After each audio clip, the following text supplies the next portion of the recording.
ओम नमो भगवते वासुदेवाय। ओम नमो भगवते वासुदेवाय। ओम नमो भगवते वासुदेवाय।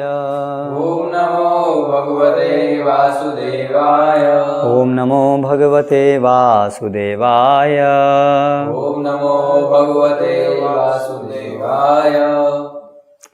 Srimad Bhagavad Gita as it is, chapter 2, contents of the Gita summarized, text 8 पूरा नहीं हुआ था तो हम थोड़ा और आगे पढ़ेंगे। नहीं प्रपश्यामि ममापनुद्यात्, नहीं प्रपश्यामि ममापनुद्यात्, यच्छोकमुच्छोषणमिन्द्रियाणां, यच्छोकमुच्छोषणमिन्द्रियाणाम्, अवाप्य भूमा वसपत्नरिद्धम्, अवाप्य भूमा वसपत्नरिद्धम्, राज्यं सुराणामपि चाधिपत्यं, राज्यं सुराणामपि चाधिपत्यं। Translation purport by Srila Prabhupada. Translation: I can find no means to drive away this grief which is drying up my senses. I will not be able to dispel it even if I win a prosperous unrivaled kingdom on earth with sovereignty like the demigods in heaven. तो अभी ये जो तात्पर्य आगे हम पढ़ रहे हैं उसमें अभी श्रील प्रभुपाद गुरु कौन हो सकता है, उसके लक्षण क्या है वो बता रहे हैं। तो कल तक हमने शिष्य की योग्यता क्या होनी चाहिए डिस्कस किया। आज हम देखेंगे कि गुरु कौन हो सकता है। Therefore, the conclusion is that a spiritual master who is 100% Krishna consciousness is the bona fide spiritual master, for he can solve the problems of life. Lord Chaitanya said that one who is a master in the science of Krishna consciousness, regardless of his social position, is the real spiritual master. Kiba vipra kiba nyasi shudra kyananaye, yai Krishna tattavetta sai guru hai. It does not matter whether a person is a vipra, that is a learned scholar in Vedic wisdom, or is born in a lower family, or is in the renounced order of life. If he is a master in the science of Krishna, he is perfect and bona fide spiritual master. Chaitanya Charitamrita Madhya Lila 8:128. So without being a master in the science of Krishna consciousness, no one is a bona fide spiritual master. It is also said in the Vedic literature, Shat karma nipuno vipro mantra tantra visharadaha avaishnavo guru nasyat vaishnavasvapacho guruhu svapacho guruhu. A scholarly Brahmana expert in all subjects of Vedic knowledge is unfit to become a spiritual master without being a Vaishnava or expert in the science of Krishna consciousness. But a person born in a family of a lower caste can become a spiritual master if he is a Vaishnava or Krishna conscious. Padma Purana.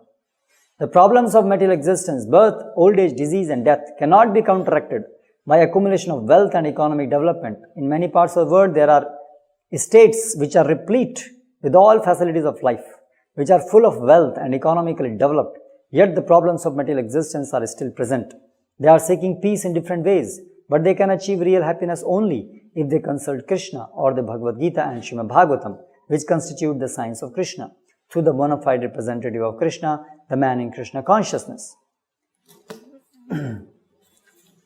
If economic development and material comforts could drive away one's lamentations for family, social, national, international inebrities, then Arjuna would not have said that even an unrivaled kingdom on earth or supremacy like that of the demigods in the heavenly planets would be unable to drive away his lamentations. He sought, therefore, refuge in Krishna consciousness, and that is the right path for peace and harmony. Economic development or supremacy over the world can be finished at any moment by the cataclysms of material nature. Even elevation into a higher planetary situation, as men are now seeking on the moon planet, can also be finished at one stroke. The Bhagavad Gita confirms this. Shine punye martya lokam vishanti. When the results of pious activities are finished, one falls again from the peak of happiness to the lowest status of life. Many politicians of the world have fallen down in that way. Such downfalls only constitute more causes for lamentation. Therefore, if we want to curb lamentation for good, then we have to take shelter of Krishna, as Arjuna is seeking to do. So Arjuna asked Krishna to solve his problem definitely, and that is a way of Krishna consciousness. Om Jnanatmerandhasya Jnananjana Shalakaya Chakshurunmilitam Yena Tasmai Shri Gurave Namaha. जय श्री कृष्ण चैतन्य प्रभु नित्यानंद श्री अद्वैत गदाधर शिवासादि गौर भक्तवृंदा। हरे कृष्ण कृष्ण कृष्ण हरे हरे, हरे राम राम राम हरे हरे। सो अर्जुन जब अभी समझ रहा है कि ब्रह्म जिज्ञासा के स्तर पे आ गया है कि अभी मुझे ब्रह्म को जानना है, सत्य को जानना है, परम सत्य को जानना है, और वो जान रहा है कि उसके जाने बिना अन्य कुछ भी जान लेना या अन्य कुछ भी प्राप्त कर लेना, अर्थात जो भी कुछ भौतिक है वो प्राप्त कर लेना, वो अंततः मेरे जीवन के लिए व्यर्थ है, क्योंकि वो मुझे कभी संतुष्ट नहीं कर सकता, मैं कभी पूर्णता हासिल नहीं कर सकता उसको जाने बिना। ये उसको पता लग रहा है, और साथ साथ उसको यही पता लग रहा है कि ब्रह्म सत्य, परम सत्य को जानने के लिए मुझे एकमात्र उपाय क्या है। क्या मैं अपनी इंद्रियों से, अपने ऑब्जर्वेशन से, अपनी रिसर्च से, अपने एक्सपेरिमेंटेशन से, अपनी लॉजिक से क्या मैं परम सत्य को जान पाऊंगा? नहीं। ये सब चीजें इम्परफेक्ट हैं, मेरी इंद्रियां अपूर्ण हैं और इसलिए मेरा लॉजिक भी अपूर्ण है, इसलिए मैं पूर्ण को कैसे अपूर्ण से जान पाऊंगा? अगर आपका एक मेजरिंग टेप है, हाँ, उसके अंदर मिनिमम कैलिब्रेशन है 1 मिलीमीटर, तो आप उससे 0.1 मिलीमीटर नाप सकेंगे? नहीं नाप सकेंगे, करेक्ट। तो आपका अगर जो टूल है वही इम्परफेक्ट है, तो by that you can not measure what is beyond the limits of that tool, correct. तो इसलिए महाभारत में कहा गया है, अचिंत्य खलु ये भावा न तर्केन योजयेत। जो अचिंत्य है, that which can not be perceived bye senses and mind, by logic, वो सेंस परसेप्शन से या तर्क से उसको नहीं जाने आ सकता है। अगर ये पॉइंट हम समझ लेंगे तो कभी हमें एक बहुत हमारी स्थिरता आएगी कृष्ण भावनामृत में, क्योंकि हमेशा माइंड में, क्योंकि हम लोग ट्रेंड हुए हैं मटेरियल साइंस में, मॉडर्न साइंस में, तो बाबा मन में ये प्रश्न हमें परेशान कर सकता है कि ये सब हम जो पढ़ रहे हैं, सब जो कर रहे हैं, इसका प्रूफ क्या है? क्या कभी देखा है किसी ने कृष्ण को? क्या हम देख रहे हैं कृष्ण को? ये सब तो केवल किताब में लिखा हुआ है। ऐसा हमको डाउट सता सकता है बार बार, या अक्सर आप देखेंगे कि लोग ये प्रश्न करेंगे कि इसका प्रमाण क्या है, व्हाट इज द प्रूफ। और इसी कारण, इसी चीज को लेकर के वेस्टर्न फिलोसोफर्स या वेस्टर्न साइंटिस्ट्स ने शास्त्रों को हनन करने की कोशिश की है कि सब मन घड़ंत है, कपोल कल्पना, इसका कोई बेसिस नहीं, बिकॉज इट इज अनप्रूवेबल। और इसी कारण से नास्तिकता का प्रचार हुआ है कि भगवान तो कोई प्रूव नहीं है ना भगवान का, तो इसलिए इसका मतलब है ही नहीं, या है तो भी बेकार है उसके बारे में सोचना है, क्योंकि उसका कोई प्रूफ है नहीं तो उसको हम जान नहीं सकते वैसे भी, तो छोड़ो उसको। जो जान सकते हैं, जो दिख रहा है वो उसको करो ना, जो जान नहीं सकते उसके बारे में क्यों पीछे पड़े, उसको छोड़ दो। करेक्ट। क्या आप उत्तर देंगे ऐसे लोगों को? कोई आपसे पूछा कि उसका कोई प्रूफ तो है नहीं आपके पास भगवान का,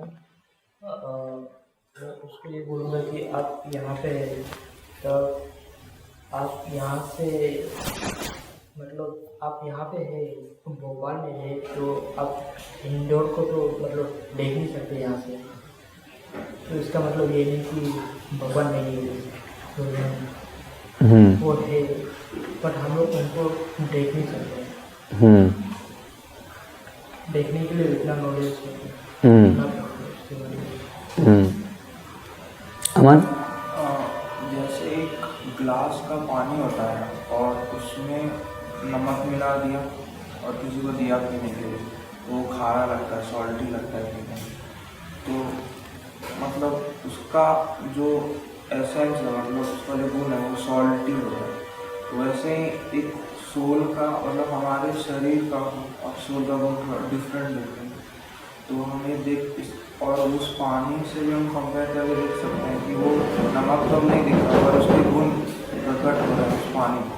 तो वैसे ही हमारे शरीर के अंदर जो सोल है उसके गुण भी प्रकट होते हैं जब हम भक्ति में अग्रसर होते हैं, जैसे आपने बताया। इससे पता चलता है कि सुप्रीम सोल। तो आप कह रहे हैं कि भगवान को हम देख सकते हैं उनके गुणों से, भले ही वो हमारी आंखों से नहीं दिख रहे हों, लेकिन हम उनके लक्षणों को हम देख करके समझ सकते हैं कि भगवान तो कोई है। करेक्ट।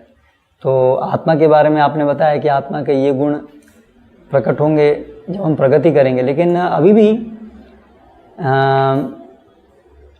बिना प्रगति के कोई सामान्य व्यक्ति है जो भक्त नहीं है, तो उसको देख करके भी हम समझ सकते हैं कि आत्मा है, क्योंकि चेतना है ना।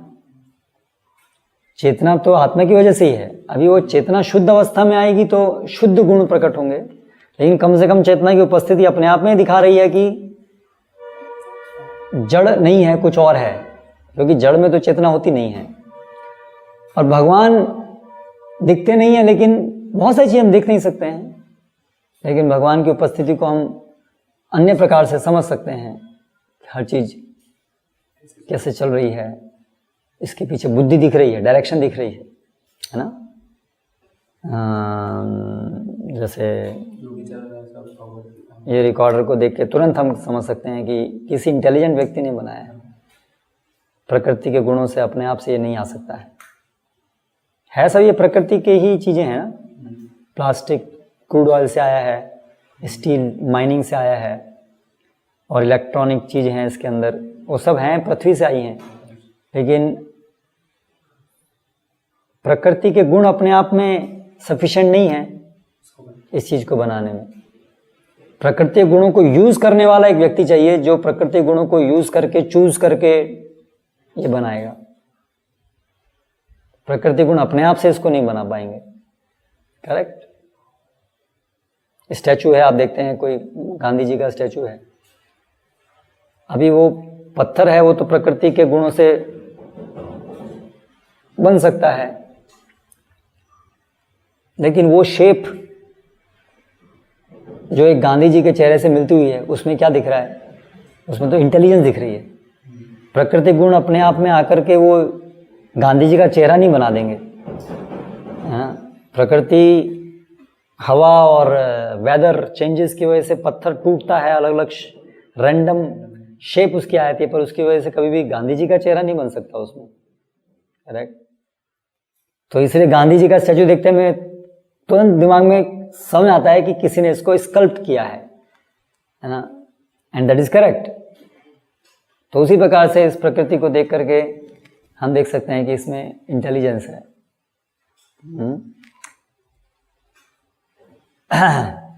यस। और प्रूफ क्या है? तो हमें ये भी बताना पड़ेगा कि आप जिस प्रूफ की बात करते हैं वो तो भौतिक चीज़ों को ही, बहुत सारी ऐसी भौतिक चीज़ें हैं जिसका कोई प्रूफ नहीं है, जो सही है, जो हम स्वीकार भी कर रहे हैं। हाँ? क्या? नहीं, मतलब ऐसी चीज़ें जो हम साइंटिफिक फील्ड में यूज़ कर रहे हैं और हम जानते हैं कि इसका कोई प्रूफ नहीं है, जैसे इमेजिनरी फिगर है, इमेजिनरी नंबर आई है। हाँ, करंट क्या है? इलेक्ट्रॉन्स। तो अभी इलेक्ट्रॉन माइक्रोस्कोप से हम उसको, ऑफ कोर्स इलेक्ट्रॉन को हम कभी देखते नहीं हैं, लेकिन उसके इफेक्ट को देखते हैं। हाँ, इलेक्ट्रॉन से जो इफेक्ट बनता है, पाथ बनता है, उसको हम देख पाते हैं। या उसके इफेक्ट को देख करके हम समझते हैं कि ये कोई चीज़ है।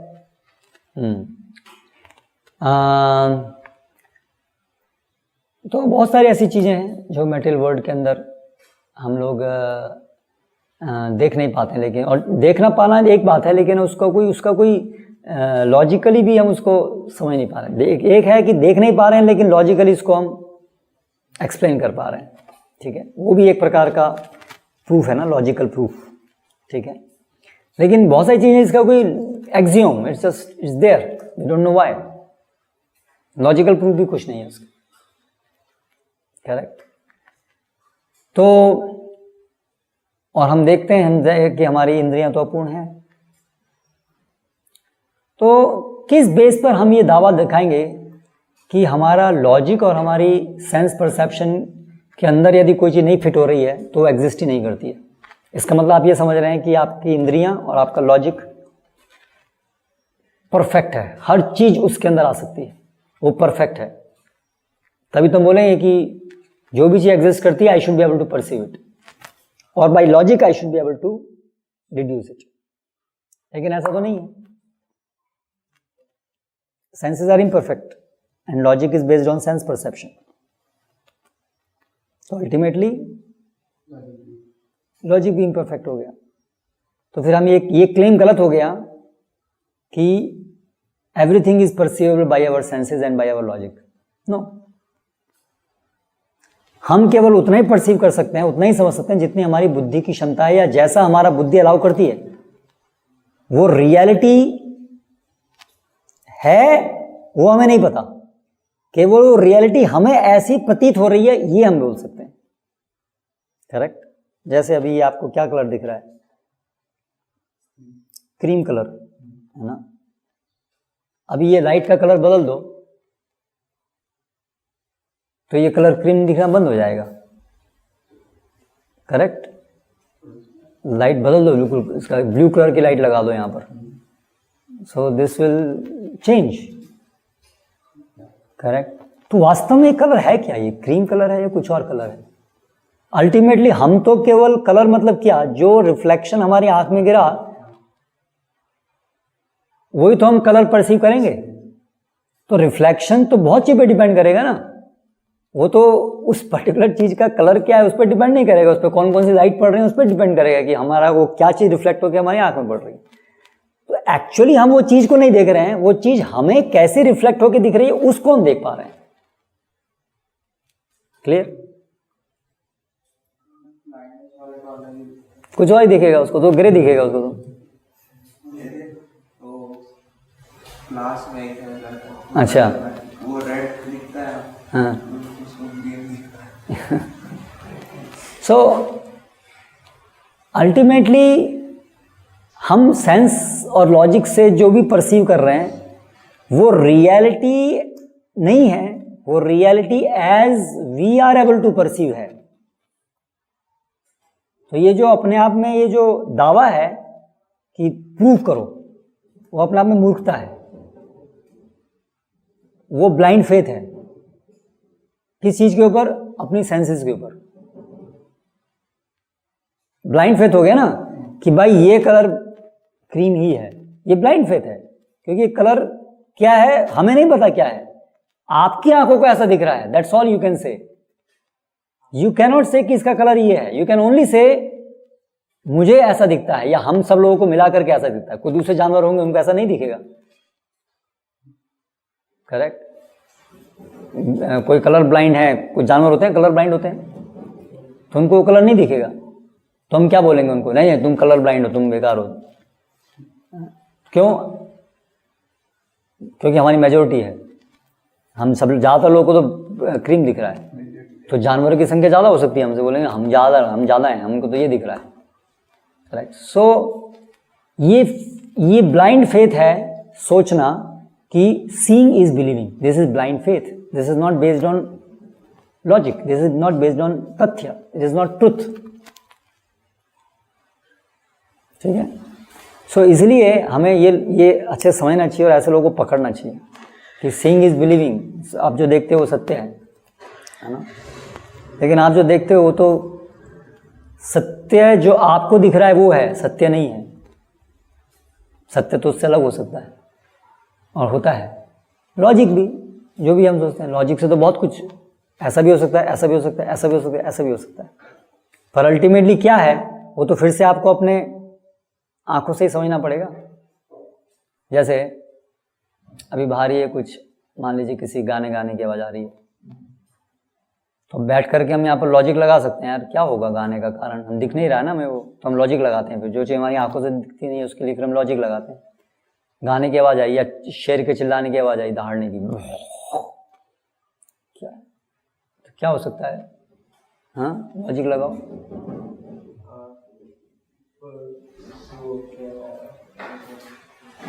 स्पीकर स्पीकर, रिकॉर्डेड आवाज़ है वो, हाँ पक्का? और कोई कारण नहीं हो सकता? और भी हो सकता है ना, सर्कस वाले लोग एडवर्टाइजमेंट कर रहे हैं और कोई आवाज़ निकाल रहा है, कोई बच्चा कोई लड़का आवाज़ निकाल रहा है, ये भी हो सकता है ना। और जू से वास्तव में शेर यहाँ खड़ा हो गया, ये भी हो सकता है। कारण तो बहुत सारे हो सकते हैं। तो लॉजिक से तो हम प्रोबेबिलिटी पता लगाते हैं, व्हाट आर डिफरेंट प्रोबेबिलिटीज, और हो सकता है हमारे दिमाग में सारी प्रोबेबिलिटी नहीं भी आए हैं, वहम हो जाता है, बहुत सारी चीज़ हो सकती हैं। तो अभी अल्टीमेटली है क्या, उसको कंफर्म करने के लिए फिर क्या करना पड़ेगा? लॉजिक से तो केवल पॉसिबिलिटी पता लगी, अल्टीमेटली हमें क्या करना पड़ेगा? बाहर जाकर के देखना पड़ेगा कि वास्तव में है क्या। तो फिर तो बात अंत में वहीं रुक गई ना, जाके देखना पड़ेगा। मतलब अल्टीमेटली लॉजिक लगाने पर भी we are dependent on our senses, इसलिए हम थ्योरी बनाते हैं, डार्विन थ्योरी, वो लॉजिक से बनी। ये सारी फॉर्म्स जो हैं अपने आप से इवॉल्व हो गई होंगी, पर उसको कंफर्म करना पड़ेगा ना। कंफर्म तो फिर से वही अपने सेंस परसेप्शन से कंफर्म करना पड़ेगा कि एग्जैक्टली हो क्या रहा है। तो फिर से वही इम्परफेक्शन आ गया। और जो लॉजिक हमने लगाया, रीजंस निकाले, क्योंकि हमने पहले देखा है शेर को चिल्लाते हुए, ऐसे आवाज़ जो हमने देखा, यार ये आवाज़ तो शेर की है, सुनी हमने, या स्पीकर से हमने आवाज़ देखी है, ठीक है। तो जो हमने एजम्पशंस किए, उसका भी आधार यही था कि हमने कभी ना कभी उन चीज़ों को परसीव किया है सेंसेस से, तभी उसी बेस पर हम ऐसा कर पाए। जैसे धुआं निकल रहा है तो हमने देखा यार धुआं निकल रहा है, आग लगी हुई, क्योंकि हमने ऐसा देखा है कि जब आग लगती है धुआं निकलता है। लेकिन ऐसी गैसें भी होती हैं जिससे धुआं निकलता है, अभी किसी ने वो नहीं देखा हो तो उसके दिमाग में वो लॉजिक, वो ऑप्शन तो आएगा ही नहीं, करेक्ट। तो ये एजम्पशन जो है वो तो अपने आप में सत्य नहीं निर्धारित कर सकते, करेक्ट। तो फिर क्या तरीका है सत्य को जानने का? तो इसलिए कुछ लोग बोलते हैं अरे भाई कोई तरीका ही नहीं सत्य जानने का, छोड़ो, अपने खाओ पियो मौज करो, मजे में रहो, छोड़ो सब कुछ। ये दूसरे प्रकार के लोग हैं। नहीं, भगवान को किसी ने देखा नहीं, किसी को देख नहीं सकते, इसलिए वो विचार करना बंद करो, जो सामने है मजा करो और मर जाओ, खत्म हो गई कहानी। तो वो तो जानवर हो गए फिर तो, दैट इज एनिमल फिलॉसफी, है ना। When then we remain unsatisfied, what is this? तो फिर जीना क्या? अभी मर जाओ, फिर क्या फर्क पड़ता है?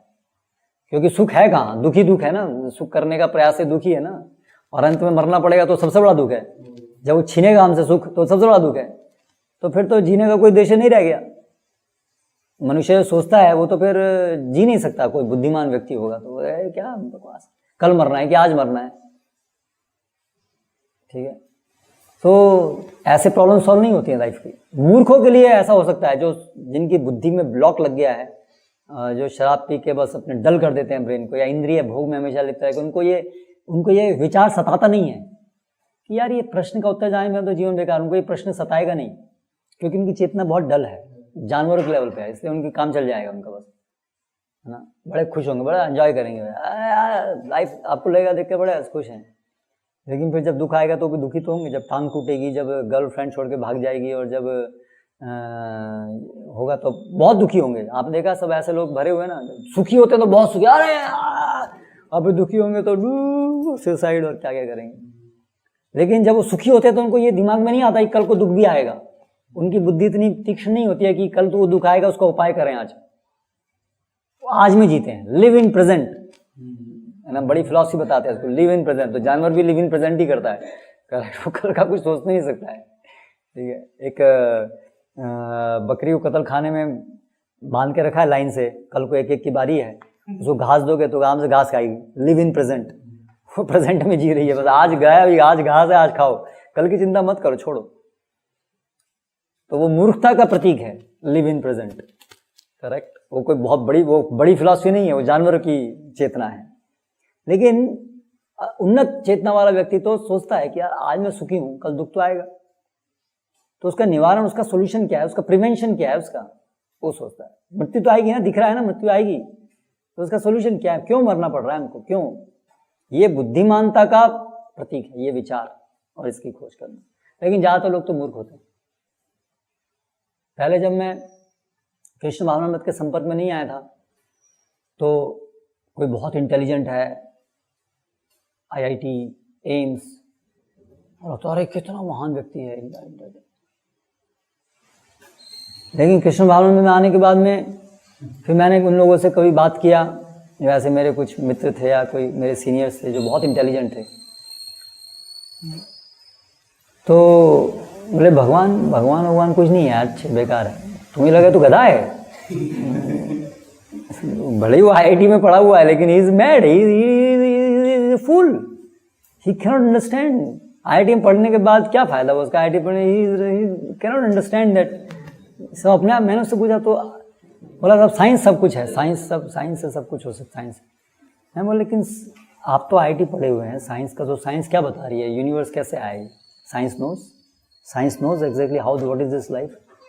बोला नहीं अभी साइंस अभी नहीं जानती लेकिन जान लेगी, मेरे लिए वो संतुष्ट है, बस मैं एक न एक दिन हो जाएगा। मैंने कहा 200 साल हो गए, आज तक हमने इस तथ्य को साइंस से जानने में तो कोई प्रगति नहीं की कि लाइफ क्या है और संसार कैसे है। आज भी हम उतने ही अज्ञानी हैं जितने 200 साल पहले थे, बल्कि अज्ञानता और बढ़ रही है, कम नहीं हो रही है। जैसे जैसे और नई नीचे निकल रही है, we are becoming more puzzled about the origin of life and what is life. बोला but still I feel more satisfied to have faith in science rather than God.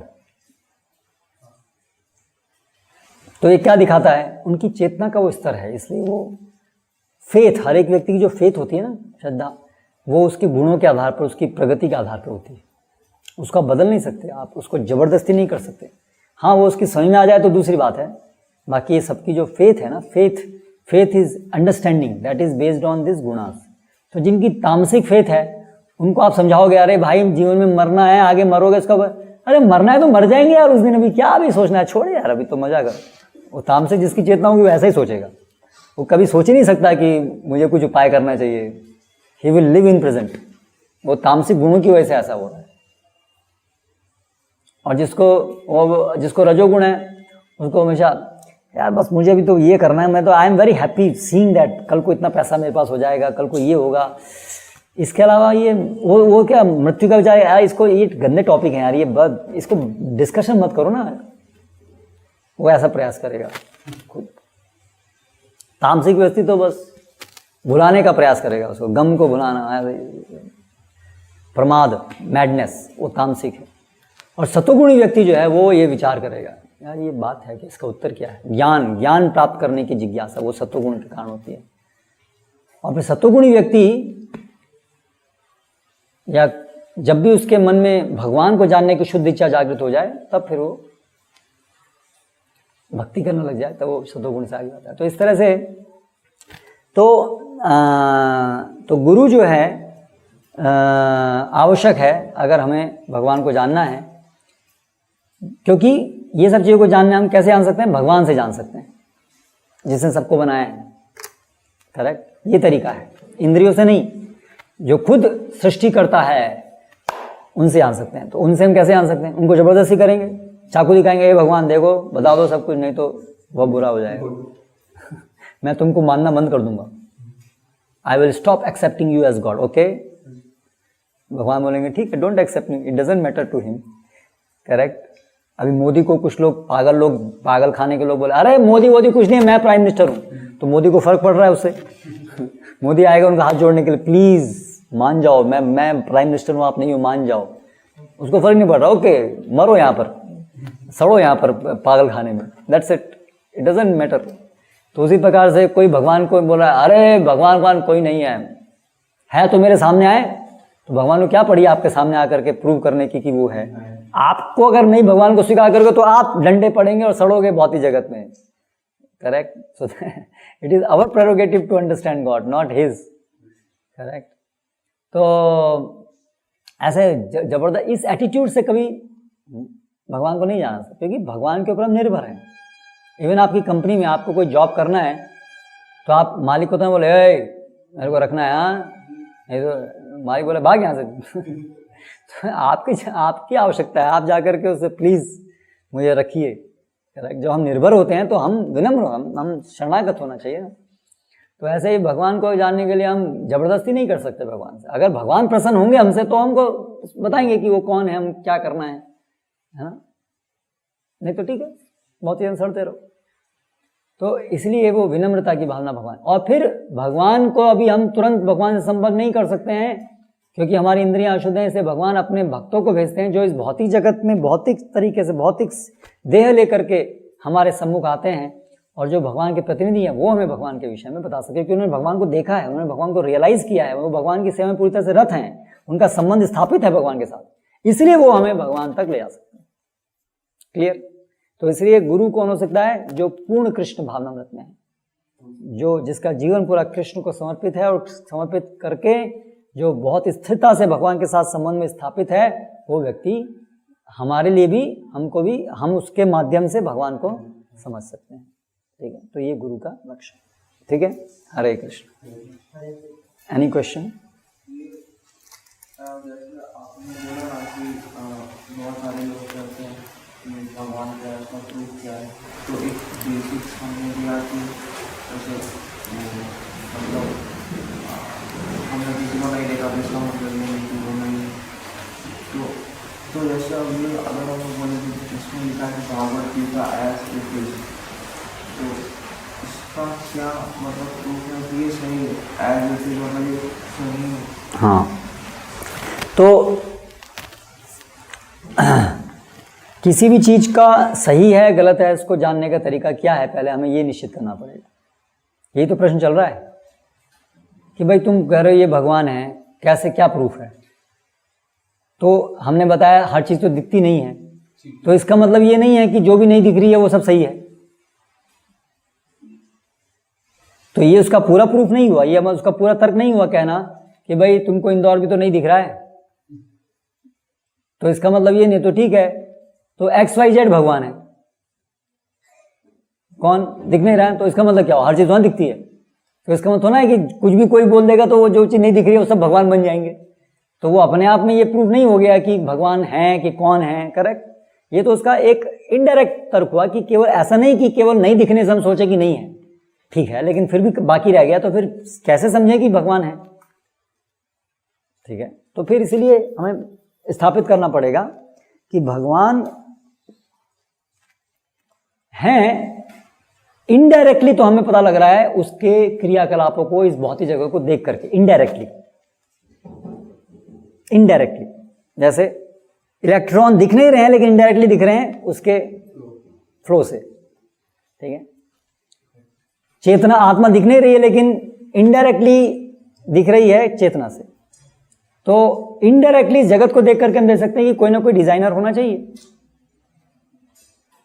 वो इनडायरेक्टली देखना हुआ। ठीक है, ठीक है, लेकिन डायरेक्टली कैसे देखेंगे? इनडायरेक्टली देख लिया, इनडायरेक्टली कैसे देखेंगे? तो जब कोई ना कोई बनाने वाला दिख रहा है कि होना चाहिए, तो अभी उसको जानने का कुछ तरीका होना चाहिए। क्या तरीका होना चाहिए? वो तरीका तो वही जब बताएगा तभी हम जान सकते हैं। और जिसने ये सृष्टि बनाई है वो बुद्धिमान है ना, तो वो क्यों नहीं बताएगा हमको कि मैंने क्यों बनाई है, मैं कौन हूं? कहीं ना कहीं तो हमको बताएगा ना। कोई भी आदमी ये कोई बनाता है तो उसको कम्युनिकेट भी करता है ना, तो कुछ कम्युनिकेशन होना चाहिए ना। ऐसा नहीं कि बना दिया फिर किसी को बताया नहीं कि मैंने क्या बताया, क्यों क्या बनाया, क्यों बनाया, तो खुद मूर्खता हो जाएगी। Correct? So no intelligent man will do like that. So how can we expect that such an intelligent man will not communicate to us? Will communicate. तो अभी हमें देखना है कि वो कम्युनिकेशन कहाँ है, वो भगवान ने कहाँ बताया है वो हमको कि वो कौन है, और कैसे हम डिफरेंशिएट करेंगे कि ये कम्युनिकेशन है और ये कम्युनिकेशन नहीं है। क्योंकि बहुत सारे तो लोग उसका मिसयूज करके कुछ भी अपने आप लिख देंगे, अपने आप बताएंगे, बोलेंगे हाँ यही भगवान ने बताया है। तो हमें डिफरेंशिएट करना पड़ेगा। तो फिर हमें वो जो कम्युनिकेशन जो भगवान के द्वारा आया होगा उसमें क्या क्या लक्षण होने चाहिए ये हमें विचार करना पड़ेगा। तो क्या क्या लक्षण होने चाहिए? एक मैन मेड नॉलेज है और एक गॉड गिवन नॉलेज है, दोनों में क्या अंतर होना चाहिए?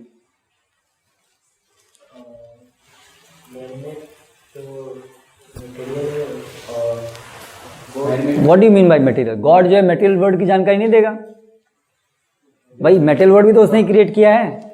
सो गॉड, तो जो आप ऐसा कह रहे हैं भगवान का दिया लिटरेचर ऐसा होगा जिसमें कि इस भौतिक जगत के बारे में कोई जानकारी नहीं होनी चाहिए।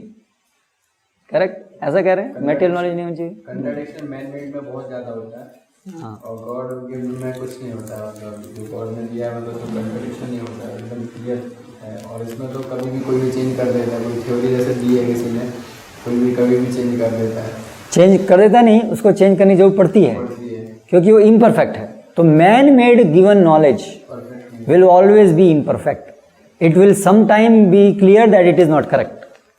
So, man-made given knowledge is imperfect, which is shown by the fact that it is relative truth. It is not absolute truth. The truth given by man cannot be absolute truth. First principle. So, कोई absolute truth मतलब the truth which is truth in all circumstances, at all times, for everyone. That is called absolute truth. So man-made truth cannot be absolute truth. It can be relative truth. It can be truth in a particular situation for a particular group of people at particular time. ठीक है? Clear? So अगर आपको कोई book दिख रही है जिसमें knowledge जो है वो परफेक्ट है, which is truth at all times, for all people, at all, for all situations. That means that knowledge cannot come from man. Second, जो भगवान के द्वारा दिया गया ज्ञान है, it should be perfect in the sense it should be able to explain everything in a reasonable, cohesive way. There should not be any contradiction. Relative truth में क्या होगा? कॉन्ट्रडिक्शंस होंगे, क्योंकि वो एक सिचुएशन के लिए सही है, दूसरी सिचुएशन गलत है, तो कॉन्ट्रडिक्शन हो जाएगा. ठीक है? सो theory of everything can not be explained. जैसे न्यूटन लॉ, बिग मास के मूवमेंट को तो एक्सप्लेन कर पाए हम न्यूटन से, लेकिन माइक्रोस्कोपिक पार्टिकल्स के मूवमेंट को आप न्यूटन लॉ से नहीं एक्सप्लेन कर सकते. करेक्ट? या तो और हम एक थ्योरी नहीं बना पा रहे हैं. क्वांटम और रिलेटिव, क्वांटम एंड क्लासिकल दोनों मिलेंगे कैसे? We will not be able to explain everything.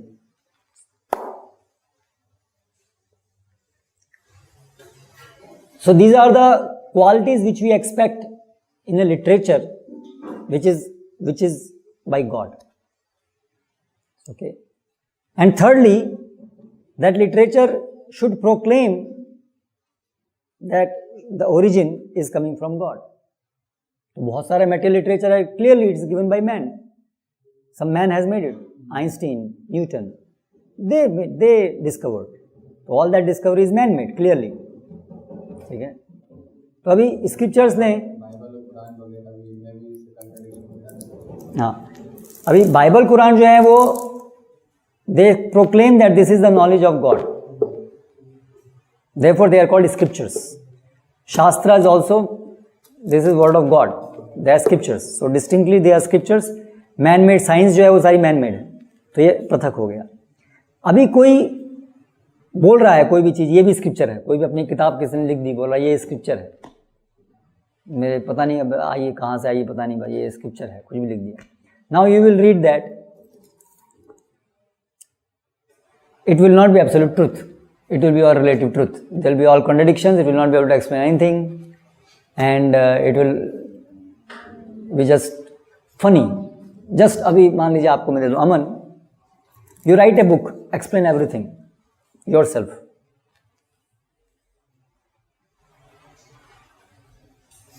Make a scripture. Try to do it. ये ऐसे होता है, ये ऐसे होता है, ये ऐसे होता है, ये ऐसे होता है. It will all be funny. It will not make any sense at all. First place, है ना? And it will be proved wrong whenever we see, because it is not reality. It will prove wrong. But you see Bhagavad Gita, scriptures, even Bible, Quran, in a particular context, it is also scripture. हालांकि उसमें बहुत सारे tempt वो हुए हैं, change हुए हैं, वो दूसरी बात है, but still it is a scripture. उसका स्तर एक अलग है. So here you will see this knowledge to whatever extent we are able to testify, it will be all correct. जैसे शास्त्र में गोबर, इस सब के बारे में जो भी बताया है, जब साइंस नहीं थी तब से बताया है. साइंस आने के बाद भी अगर आप उसको करेंगे तो it will be proved right, है ना. एक और महत्वपूर्ण चीज है जो स्क्रिप्चर जो भगवान के दिए हुए उसमें होनी चाहिए, it should be a livable knowledge, it should be live knowledge, not dead knowledge. What is the difference between live knowledge, dead knowledge? It should be a knowledge which you can live, because it is eternal truth. So we should be able to live it. It is not something which is just in theory and cannot be practically experienced. Yes. समझ में आया? So if Shastra says there is Krishna and we are servant of Krishna, we are friend of Krishna, there should be a process given, and it should be practical, that by following that process we should be able to live with Krishna, we should be able to see Krishna, we should be able to play with Krishna. That is called living knowledge, livable knowledge. So Shastra is such knowledge. By Bhagavad Gita we experience that, and we have examples of devotees who have experienced, who have advanced, and they are able to speak to Krishna. And हम भी अभी इसको practice करेंगे तो step by step हम देखेंगे हम भी आगे बढ़ रहे हैं. So it's a scientific process, मतलब ये ऐसी नॉलेज है जो प्रैक्टिकल है, जिसको हम अप्लाई करके we can practically see that we are advancing on that particular path, and then as we keep on advancing we go ahead to the last. तो इसलिए ये कोई थ्योरी नहीं रह गई, ये कोई मनगढ़ंत नहीं हो सकता. तो ये सिम्टम्स हम समझ सकते हैं कि ये कोई भी बुक है. तो अभी एज इट इज है, because it is written by Srila Prabhupada, who is coming in parampara. He is not a person who has not surrendered to a bona fide spiritual master. क्योंकि भगवद गीता को कौन समझ सकता है? जो bona fide spiritual master को surrender हो. So Prabhupada is one such. There are many people who are not surrendered to any parampara. They are just Sanskrit scholars or management gurus or this and that. They read and then comment, but they have not surrendered to the parampara guru, correct? So their Bhagavad Gita cannot be as it is. Second thing, Bhagavad Gita as it is, matlab the direct meaning is taken, which is the rule of understanding scriptures. Scriptures को पढ़ने का, समझने का एक नियम है. ऐसे मनगढ़ंत तरीके से उसको नहीं कर सकते हैं. जैसे कि बहुत लोग जो ये श्लोक है धर्म क्षेत्रे कुरुक्षेत्रे, तो उसमें बोलते हैं ये धर्म क्षेत्र कुरुक्षेत्र, ये मतलब अपना शरीर, और पांडव मतलब 5 इंद्रियां.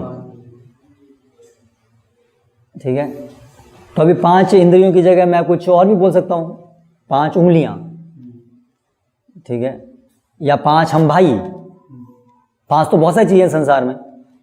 ठीक है, so then this knowledge doesn't remain absolute. It is now, जिसको जो जैसा अच्छा लगे, 5 जो मान ले, 5 जो मानना चाहे मान ले, manipulate. So then that is not Bhagavad Gita as it is. That is Bhagavad Gita as they think और as they want to distort. Correct? So Prabhupada, you will see, because is coming in parampara acharya, they present the that. शास्त्रों में indirect meaning निकालने की आवश्यकता भी पड़ती है कभी कभी, वो तब जब डायरेक्ट मीनिंग क्लियर नहीं हो तब. Otherwise there is no need. First that meaning should be taken. ठीक है, ठीक है. जैसे अभी मैं आपसे मांगू भाई पानी ला के दो, तो अभी आप मन में विचार करें, अरे एक्चुअली वो शराब मांग रहे होंगे, पानी का मतलब शराब. तो अभी इसका कोई मतलब नहीं हुआ ना. ऑथर जो बोल रहा है उसकी बात को आप एज इट इज़ लो ना, उसे अपने आप हिसाब से उसको बना लो, तो उसका ऑथर का क्या रह गया फिर? तो आपने अपना ऑथर बना दिया, आप खुद उसके ऑथर बन गए, है ना.